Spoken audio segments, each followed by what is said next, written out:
To my daughter, who finally found a man desperate enough.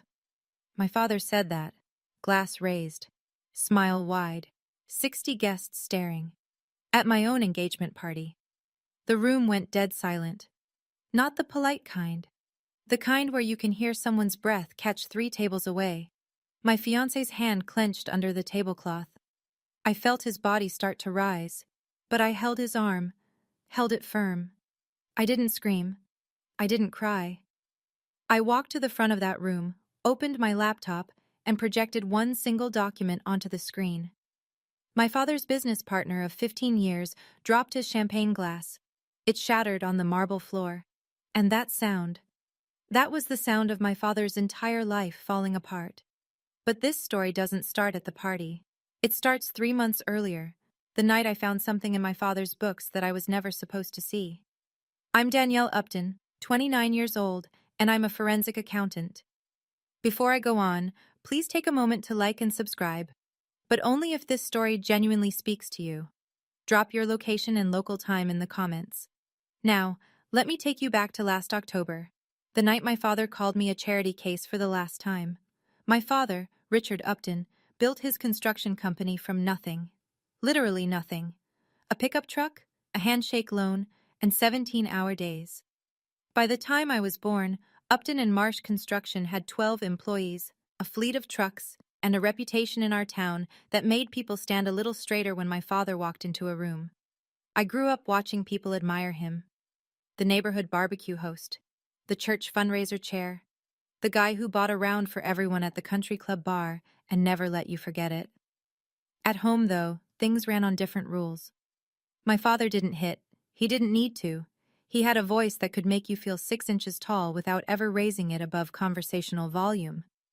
I was 9 the first time I remember clearly, 4th grade. I brought home a report card, straight A's, teacher's note saying I was a joy to have in class. I set it on the kitchen counter like I was presenting evidence in my own defense. He barely looked at it. Good grades don't mean you're smart, Danielle. Teachers hand those out when they feel sorry for a kid. My mother, Linda, was sitting right there. She sipped her coffee, said nothing. That was the system. He cut. She watched. I bled quietly. But here's what made it so confusing. And this is the part people don't understand about growing up like this.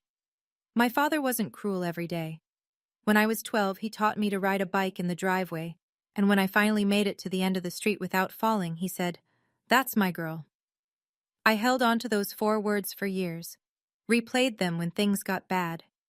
It wasn't until much later that I realized he'd said it in front of the Marshes, who were over for dinner. I was performing well. He was taking credit. That's the only version of pride my father ever had, the kind with an audience. The pattern didn't change as I got older. It just got more sophisticated. College graduation. I finished magna cum laude, accounting, minor in criminal justice. I'd worked 2 jobs to keep my GPA where it was. My hands were shaking when I walked across that stage. My parents came. My father wore his best suit. And at the dinner afterward, a steakhouse I couldn't afford, which he chose, he spent 45 minutes telling my college friends about his company's latest municipal contract. 45 minutes. My friends kept glancing at me. I kept smiling. When the check came, he said, loudly enough for the table, "Well, Danielle, let's hope that diploma's worth more than the paper it's printed on." Everyone laughed, because that's what you do when Richard Upton makes a joke. You laugh.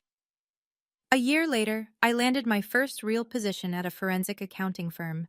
Good firm, competitive hire. I called my parents to share the news. My mother said congratulations. My father got on the line and said, "Let's hope you don't bankrupt them." I laughed. I said, "Thanks, Dad." I hung up. I sat in my car in the parking lot for 20 minutes. You know what the worst part is? I thought that was normal. When cruelty is the water you swim in, you don't know you're drowning. You think that's just how the current moves. It wasn't until Nathan that someone finally held up a mirror. He said it on our 3rd date, after I told a funny story about my father making a speech at my cousin's wedding, where he joked that I was next, if anyone would have her. Nathan didn't laugh. He set his fork down and looked at me. "Danielle, That's not normal. You know that, right? I didn't answer. But something cracked open that night. Something small. Something that would eventually change everything. I met Nathan Cole at a joint conference for attorneys and forensic accountants in Baltimore. He was presenting on financial fraud litigation. I was taking notes 3 rows back. He wasn't flashy. He didn't command a room the way my father did. Nathan was the kind of man who listened more than he spoke, and when he did speak, every word landed exactly where it was supposed to. Steady, grounded. The opposite of everything I'd grown up around. We dated for 14 months before I brought him home to meet my parents. I should have known how it would go. My father opened the door, shook Nathan's hand, and within 3 minutes had turned the living room into an interview. Where did Nathan go to school? What was his salary range?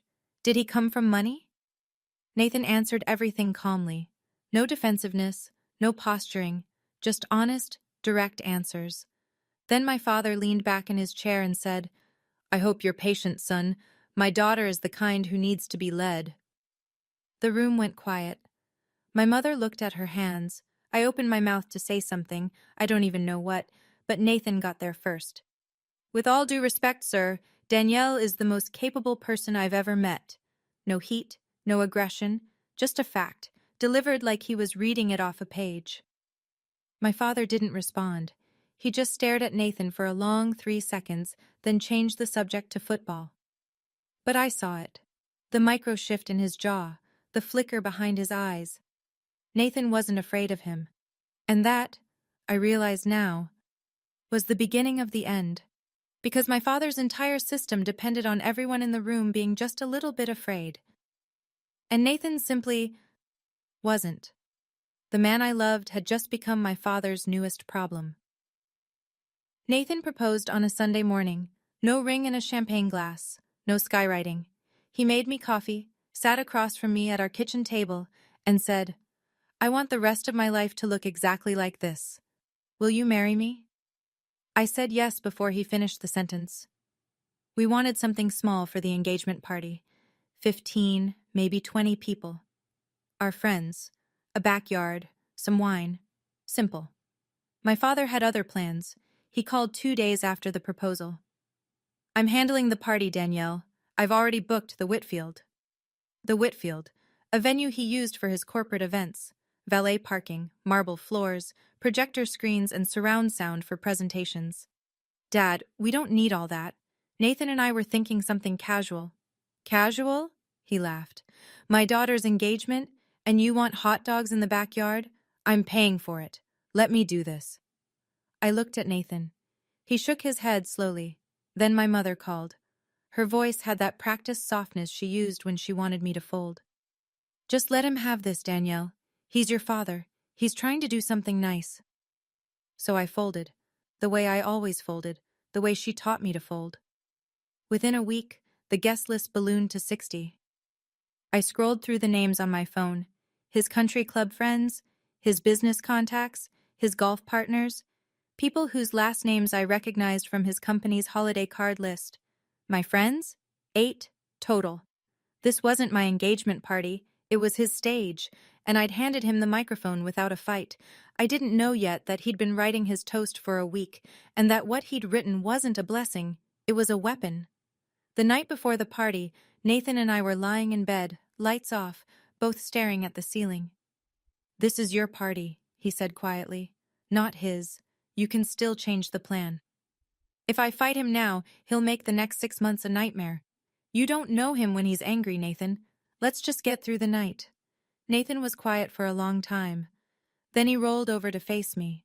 "Okay, but I need you to hear something. I'm not marrying your father. I'm marrying you.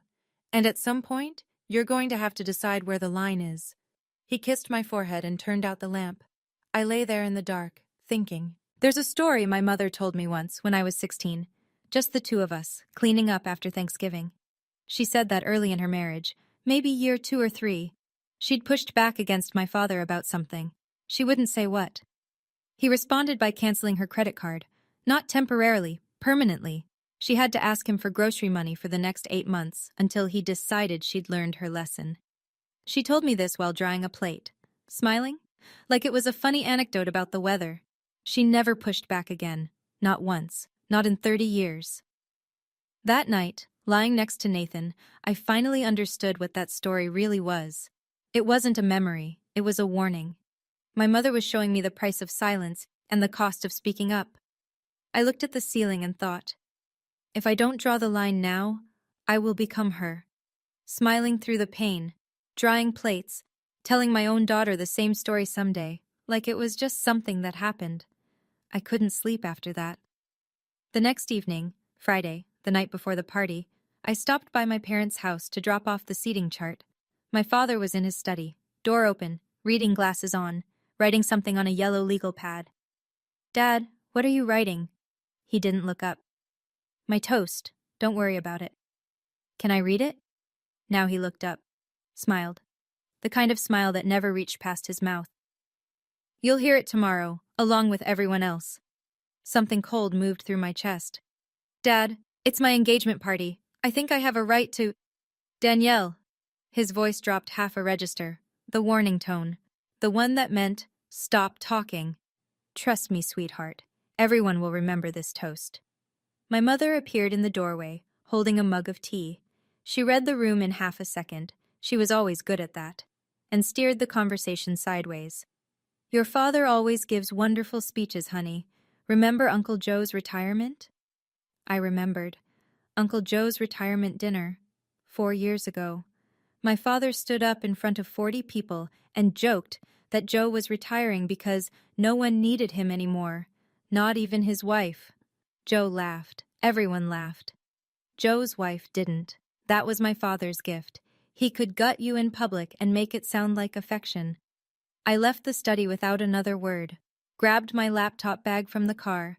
I had a client audit deadline Monday morning and needed to finalize files over the weekend. The bag went in the trunk. "Bring the laptop to the party," Nathan had said earlier. "You can work during setup. Send the file before dinner." A practical suggestion, nothing more.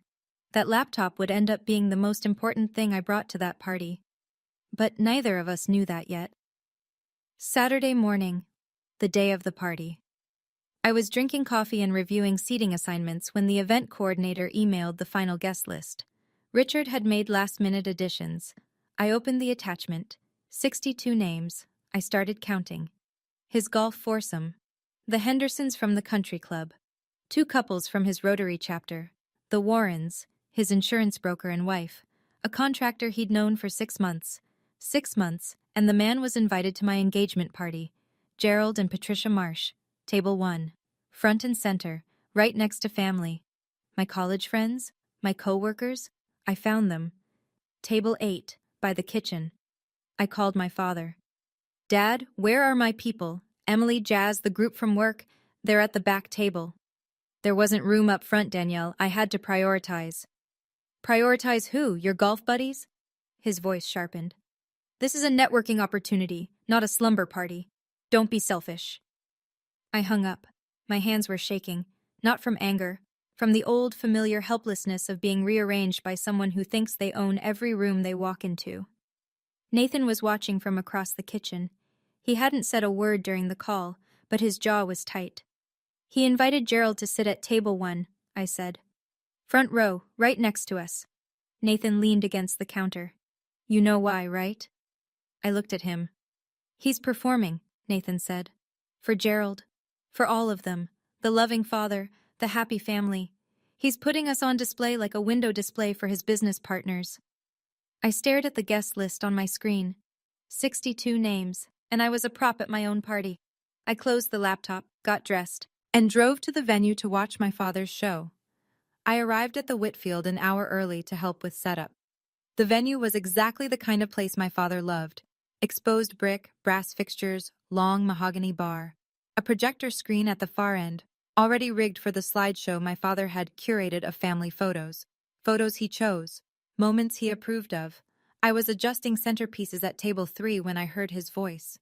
It came from the hallway near the coat check. My father and Gerald Marsh, standing close, drinks already in hand. I was around the corner. They didn't see me. "I tell you, Gerald, I'm so proud of my little girl."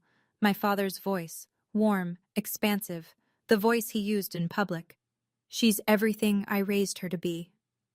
Gerald laughed. "You've done a hell of a job, Rich. Not every father stays this involved. Family first. That's always been my motto." I stood there behind the wall, centerpiece still in my hand. The word echoed. Proud.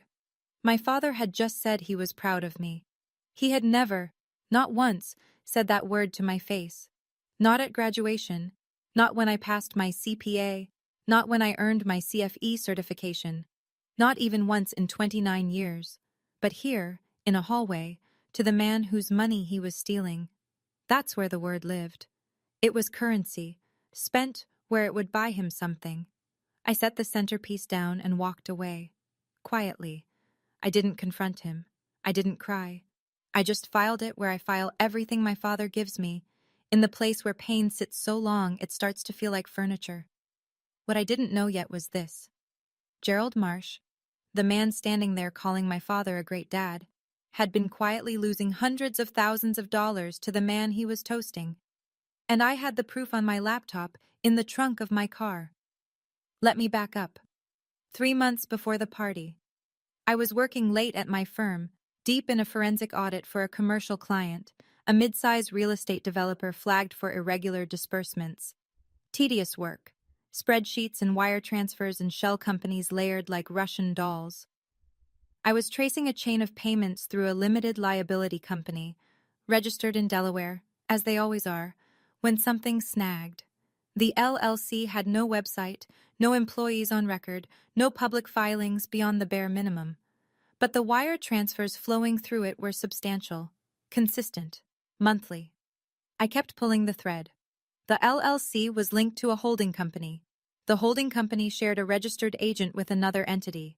And that entity, buried 3 layers down, behind enough paperwork to make your eyes bleed, connected back to a name I recognized. Upton and Marsh Construction, LLC, my father's company. I stared at the screen. My coffee went cold. The office was empty. Everyone had left hours ago. The cleaning crew was vacuuming down the hall. My training kicked in before my emotions could. Certified fraud examiners have an obligation. If we uncover evidence of financial fraud during the course of our work, we don't get to look away. It's not optional. It's the job. But this was my father. I saved the files, closed the laptop, drove home, sat in my car in the driveway for 10 minutes, engine off, hands on the wheel. Then I went inside, opened a new folder on my personal laptop, and named it Project Atlas. Over the next several weeks, I worked on it after hours, alone, tracing every transaction, documenting every discrepancy, building the kind of report I build for clients. Except this time, the subject was the man who raised me. I told no one, not yet. 2 weeks in, I told Nathan. Not because I wanted to, because I couldn't carry it alone anymore. I was waking up at 3 a.m., staring at the ceiling, running numbers in my head, second-guessing every entry in that folder. The auditor in me knew what the data showed. The daughter in me kept looking for another explanation. There wasn't one. I sat Nathan down at the kitchen table on a Tuesday night, showed him the summary. He read it slowly, the way lawyers read everything, once for content, once for implications. When he finished, he looked up. How much? Hard to say without full access, but based on what I can trace, significant. Over a decade. He set the papers down. What do you want to do with this? I don't know. He's my father. Nathan nodded. He didn't push, didn't lecture, didn't say what any reasonable person would have said, which is, your father is a thief. Instead, he leaned forward and said the thing that mattered most. He's also stealing from a man who trusts him. Gerald's been his partner for 15 years. I looked at the table, the grain in the wood, the ring stain from my coffee mug. Whatever you decide, Nathan said. I'm with you. But don't sit on this too long. Gerald deserves to know. I agreed. My plan was clear. Finish the audit, compile the full report, get through the engagement party. Then, Monday morning, I'd send the report directly to Gerald, face to face if possible. Clean, professional. No drama, no scene. Just the truth, delivered the way I'd deliver it to any client. Bring the laptop to the party, Nathan said a few days later. You've got that Monday deadline anyway. It was a practical suggestion, reasonable. The kind of thing that made complete sense at the time. My father, of course, had his own plans for that evening, and they changed mine entirely. Saturday evening, 6:30. The Whitfield looked like a magazine spread. Candles on every table, white orchid arrangements, a string quartet in the corner playing something soft and classical that I couldn't name. My father had outdone himself. That was the thing about Richard Upton. When he performed flawlessly. Nathan and I arrived together. I was wearing a cream silk dress I'd bought specifically for tonight. Nathan was in a navy suit, his hand steady on the small of my back as we walked through the double doors. My father met us in the foyer. He was already working the room, champagne in hand, handshake ready. There she is, he opened his arms. There's my beautiful girl. He hugged me, held it for 3 full seconds. His cologne was sharp and expensive. My body went rigid. My father never called me beautiful, not at prom, not at graduation, not in 29 years of living under his roof. But here, in front of the arriving guests, in front of Gerald and Patricia Marsh, who were handing their coats to the attendant, I was suddenly his beautiful girl. I hugged him back. Because what else do you do? Gerald shook my hand warmly. Congratulations, Danielle. Your father hasn't stopped talking about this party for weeks. Thank you, Mr. Marsh. I'm glad you're here. And I meant it, though not in the way he thought. Nathan squeezed my hand under the table once we sat down. I leaned into him and whispered, He's performing. Nathan whispered back, I know. Just breathe. I looked around the room. 60 faces, candles flickering, wine pouring, my father moving from table to table like a candidate working a rally, shaking hands, clapping shoulders, laughing the big laugh. This was his night. Not mine. Not yet. Dinner was served at 7:15. My father had arranged the seating so he was at the head of our table, table 1, with Gerald and Patricia to his right, my mother to his left, and Nathan and me across from them, like a tribunal. The food was excellent, the wine was expensive, and my father was in rare form. Somewhere between the salad course and the entree, he started telling stories. Not about Nathan and me, about me, the greatest hits of Danielle's failures, repackaged as comedy. Did I ever tell you about the time Danielle failed her driving test? 3 times. He held up 3 fingers. Laughter rippled down the table. And the cooking, oh God, the cooking. She nearly burned the kitchen down making scrambled eggs. Scrambled eggs! More laughter.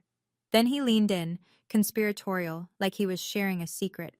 And her first boyfriend? What was his name? Danielle? Kevin? Kyle? He lasted about 4 months before he ran for the hills. The table laughed. My mother laughed. Even people who didn't know me laughed, because my father had that gift. The gift of making cruelty sound like warmth. I smiled. The autopilot smile. The one I'd been practicing since I was 9. Nathan didn't smile. His hand found mine under the table and held it. Across the table, Patricia Marsh tilted her head slightly. She leaned toward my mother and said, softly, but not softly enough, Richard's being a bit hard on her tonight, isn't he? My mother's answer came instantly, reflexively, the way a trained response always does. Oh, that's just how he shows love. Patricia looked at me. Our eyes met for half a second. She didn't say anything else. But I could see it. The recognition. The quiet alarm of a woman who knows exactly what she's watching. She told me later, I knew right then. I just didn't know how bad it was about to get. 8:15. Dessert plates cleared. The string quartet paused. My father stood up. He buttoned his jacket, picked up a spoon, tapped it against his champagne glass 3 times. The room quieted in that practiced way. The way people quiet down for a man they've learned to listen to. I want to raise a glass to my daughter Danielle. I straightened in my chair. My heart did something stupid. It hoped. Even after everything, after 29 years of evidence, some broken part of me still leaned toward the light. Maybe this time. For 29 years, he said, scanning the room with that showman's gaze, I've watched this girl struggle. The word landed like a stone in water. With school, with work, with every relationship that didn't quite work out. My face went hot. I could feel 60 pairs of eyes shifting toward me. I'll be honest, There were times I wasn't sure anyone would stick around long enough to figure her out. A few uncomfortable laughs, glasses held midair. Then he raised his champagne flute, smiled his biggest smile, and delivered the line he'd been writing all week.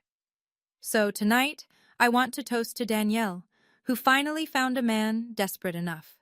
He laughed. A big, generous Richard Upton laugh. No one joined him.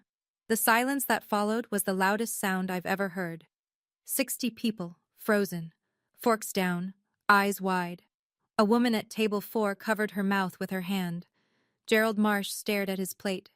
Patricia's hand went to her husband's arm. Nathan's whole body tensed beside me. I felt his weight shift. His chair started to move. I put my hand on his arm, firm, steady. "Don't," I whispered. "I've got this." The silence held. A few people at the far tables raised their glasses out of sheer discomfort. Muscle memory overriding judgment. Most didn't. Mark, Nathan's best man, set his glass down on the table deliberately, like he was making a statement. He shook his head once. Slow. Helen Cole, Nathan's mother, turned and looked directly at my mother. The look on her face wasn't anger. It was disbelief. Pure, undiluted disbelief. My mother looked away. My father stood there, glass still raised, reading the room. He was smart enough to feel the temperature drop. But Richard Upton had never once backed down from a room in his life, so he doubled down. "Oh, come on," he said, grinning wider. "It's a joke. Danielle knows I love her." He turned to me, eyes bright with that manufactured warmth. "Right, sweetheart?" 60 people looked at me. I looked at my father. 5 seconds passed. 5 seconds is a long time when no one is breathing. Then I said it. Quiet. Clear. 2 words. "Sit down, Dad." His grin faltered. Just a crack. "Danielle, don't be dramatic." I said sit down. My voice didn't rise. I didn't need it to.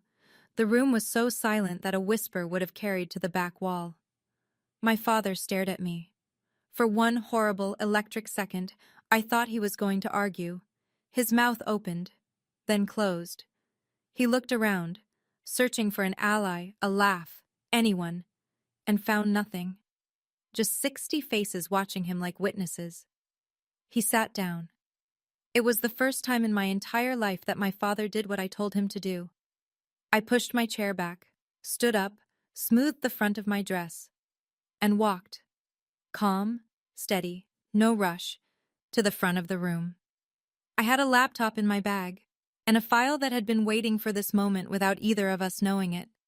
The walk from table 1 to the front of that room was maybe 30 feet. It felt like a mile. I could feel every set of eyes tracking me, the rustle of napkins, someone clearing their throat, a chair creaking as someone shifted to see better. My laptop bag was under the AV table near the projection screen. I'd stashed it there during setup, planning to send my Monday file during cocktail hour. I hadn't needed it then. I needed it now. I unzipped the bag, opened the laptop. My hands were steady. My heart was not. My father's voice came from behind me, sharp. "Danielle, what are you doing?" I didn't turn around. I plugged the HDMI cable into the projector port. The same projector my father had set up for his curated family slideshow. Photos of vacations he'd chosen, holidays he'd staged, a highlight reel of a family that didn't exist. The screen lit up. I opened the folder, Project Atlas. Then I turned to face the room. 60 people. My mother gripping her napkin. Nathan standing now 3 steps behind me. Gerald Marsh at table 1, his reading glasses still perched on his nose from reviewing the dessert menu. "My father just told 60 people that no man would willingly marry me," I said. My voice was even, professional, the same tone I use when I present findings to a client. "I think it's only fair that these same 60 people know who my father really is." I clicked the file open. The first page filled the screen. White background, black text, a header that read, "Forensic Audit Summary, Unauthorized Fund Transfers, Upton and Marsh Construction, LLC." Gerald Marsh's champagne glass began to tilt in his hand. I didn't give a speech. I didn't need to. "This is a forensic audit report I compiled over the past 3 months," I said. "It documents a pattern of unauthorized fund transfers from the company my father co-owns with Mr. Gerald Marsh." I scrolled to the summary page. 3 columns, dates, amounts, destination accounts, a decade of transactions laid out in the clean, clinical format I'd been trained to produce. The numbers spoke for themselves. My father shot to his feet. His chair scraped the marble floor with a sound that made two people flinch. "This is ridiculous!" His voice was loud now, loud in a way it never was in public, the indoor voice cracking open to show what lived underneath. "You don't know what you're talking about!"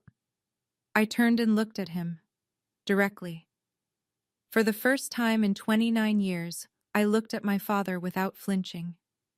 "Dad, I'm a certified fraud examiner. This is literally what I do." The room didn't gasp. It was worse than that. It just absorbed. 60 people processing at once. I could see it moving across the tables like weather.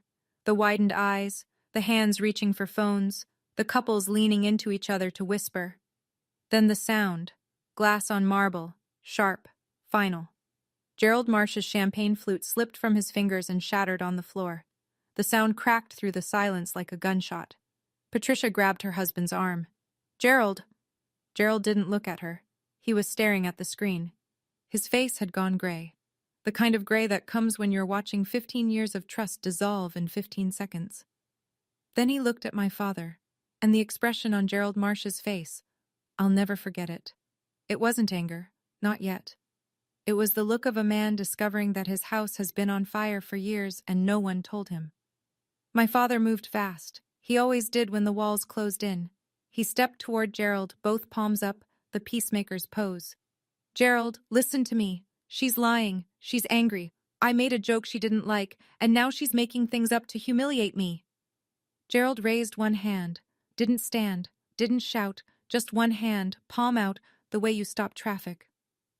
"Don't." One word. But his voice shook, and that single tremor carried more weight than anything my father had said all night. Gerald reached into his jacket pocket and pulled out his phone. He dialed a number. Right there, at table 1, in front of every person in that room. His voice was low but clear enough for the tables nearby to hear.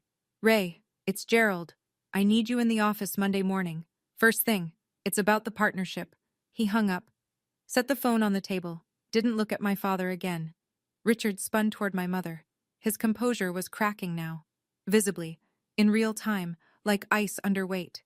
"Linda, tell them she's lost her mind. Tell them." My mother sat perfectly still. Her hands were folded on the table. Her eyes were on her plate. She said nothing. The same silence she'd given me for 29 years. She finally gave it to him. And for the first time, her silence wasn't protection. It was permission. Chairs began scraping. Guests at the far tables stood quietly, reaching for coats and purses. No dramatic exits. Just the slow, unmistakable withdrawal of people who no longer wanted to be in the room. Nathan stepped up beside me. He didn't say a word, just placed his hand gently between my shoulder blades. Then a voice came from table 2. Helen Cole, Nathan's mother, stood up. She walked over to me, took both my hands in hers and said, "I'm proud of you, sweetheart." 4 words. The exact 4 words I'd been waiting to hear from my father my entire life. They came from someone else's mother. And that somehow made them mean even more. Gerald stood up slowly. He steadied himself with one hand on the table, not because he was weak, but because he was holding himself together. He walked to my father. The 2 men stood face to face in front of 60. No, maybe 50 now. Some had already slipped out. Witnesses. 15 years, Rich. Gerald's voice was quiet, controlled. The voice of a man choosing his words because he knows a room full of people will remember every one of them. 15 years I trusted you. My father started talking fast. "Gerald, let me explain. There's context here. The transfers it's a restructuring. My accountant advised—" "Your accountant." Gerald almost laughed. Almost. "Your daughter is a forensic accountant, Richard. And she just showed me what your accountant was hiding." My father opened his mouth. Nothing came out. Gerald adjusted his jacket, straightened his tie. Then he said, quietly and precisely, "My lawyer will be in touch Monday morning. Don't call me. Don't come to the office. Don't contact me." He turned to Patricia. She was already standing, coat over her arm, ready. They'd been married 35 years. She knew when it was time to go. But Patricia stopped. She walked to me, took my hand and squeezed it. "Thank you for telling the truth, Danielle. I know what it cost you." I nodded. My throat was too tight to speak. The Marshes walked out through the double doors. The room watched them go. No one tried to stop them. No one said goodbye to Richard. My father stood alone in the center of the room. The projector was still glowing behind him, casting the audit summary across his back like a shadow he couldn't shake. One by one, tables emptied, coats collected, cars started in the parking lot. Not a single person stopped to shake his hand on the way out. By 9 o'clock, the room was nearly empty. The string quartet had packed up 20 minutes ago. The waitstaff moved silently between tables, clearing plates from a dinner no one had finished. My mother sat at table 1. Same seat, same posture. She hadn't moved in 45 minutes. My father stood by the bar, jacket off, tie loose. He was holding a glass of whiskey he hadn't drunk. I closed my laptop, unplugged the HDMI cable, slid the laptop into my bag. My hands were trembling now, not during, but after. The adrenaline was leaving, and what it left behind was something heavier. I walked to the center of the room. My father looked at me. His eyes were red. I don't know if it was rage or something deeper, maybe both. "You just destroyed your own father," he said. I held his gaze. "No, Dad, you destroyed yourself. I just stopped covering for you." "Over a joke? You did this over a joke? This isn't about the toast, and you know it." He turned to my mother. "Last card, final play. Linda, you're going to let her do this to me?" My mother looked up from the table, and for the first time, in 30 years of marriage, in a lifetime of practiced silence, she spoke. "You did this, Richard, not her." 7 words, quiet, almost gentle, but they landed like a door closing. My father's face did something I'd never seen before. It crumbled. Not into tears, my father didn't cry, but into a kind of blankness. The look of a man who has run out of people to blame. I picked up my bag. Nathan was by the door holding my coat. "Goodbye, Dad," I said. He didn't respond. I walked out of the Whitfield with my hand in Nathan's. The November air was sharp and clean. I breathed it in, deep, full, like I'd been underwater for 29 years and had just broken the surface. My hands were still shaking. This wasn't victory. This was grief wearing a different coat. But it was done. Monday came fast. Gerald's attorney, Raymond Stein, was in the Upton and Marsh office by 8 a.m. with a court order for a full forensic audit of the company's books, conducted by an independent third-party firm, not me. My report was the catalyst, but the process had to be clean. I understood that. I wanted that. By Tuesday, word had traveled the way it always does in small communities, through phone calls that start with, "Did you hear?" and end with, "I always thought something was off." Richard Upton was removed from the membership roster of the Ridgewood Country Club, not suspended. Removed. 22 years of dues, charity galas, and golf tournaments, gone in a single board vote. The man who'd bought rounds for the entire bar couldn't get past the front desk. By Wednesday, 3 of the business contacts who'd sat at his carefully arranged tables on Saturday night had quietly severed ties. No public statements, just unreturned phone calls, canceled lunches, the slow, deliberate erasure that happens when people decide you're no longer worth the association. The news didn't make the paper. It didn't need to. In a community that size, the party itself was the headline. 60 witnesses, that's 60 versions of the story, spreading outward like ripples. My father called me 11 times that week. I didn't pick up. Not once. The 12th call went to voicemail. I listened to it once. "Danielle, you need to fix this. Call me back, now." Still giving orders, even now. I deleted the voicemail and set my phone on the counter, screen down. Nathan was making dinner. He looked over at me but didn't ask who called. He didn't need to. The man who controlled every room he walked into couldn't get his own daughter to answer the phone. And for the first time in my life, that silence was mine to give, not his to take. The independent audit took 6 weeks. When the final report came in, it confirmed everything in my file. And then some. $837,000. That was the total. Siphoned through Shell LLCs over a 10-year period. Monthly transfers, Small enough to avoid triggering automatic flags, large enough to fund a lifestyle that wasn't Richard Upton's to fund. The lake house, the boat, the country club membership he no longer had. Gerald filed a civil lawsuit in January. Breach of fiduciary duty, fraud, conversion of partnership assets. His attorney told Nathan, off the record, attorney to attorney, that a criminal referral to the district attorney's office was under consideration. My father hired a defense lawyer, a good one.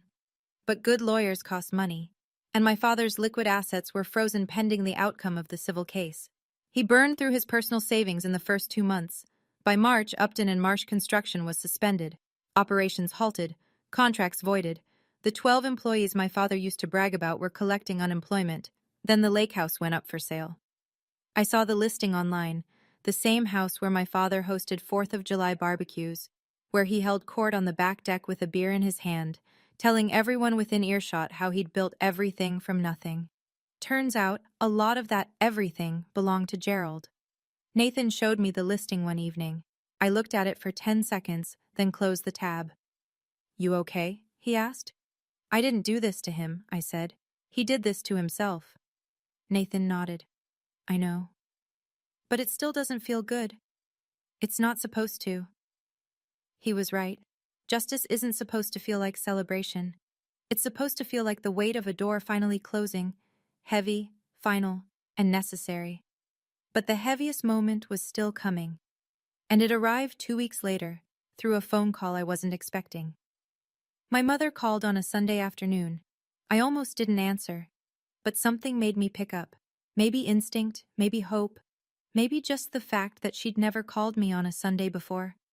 Sundays were Richard's day. Football and silence. "Danielle." Her voice was different, smaller, but somehow clearer, like she'd finally taken something heavy off her chest. "Hi, Mom." A long pause. I could hear her breathing. Then, "I should have said something 30 years ago. I'm sorry." I closed my eyes, leaned against the kitchen counter, the words I'd waited my entire life to hear, and they came wrapped in 30 years of regret.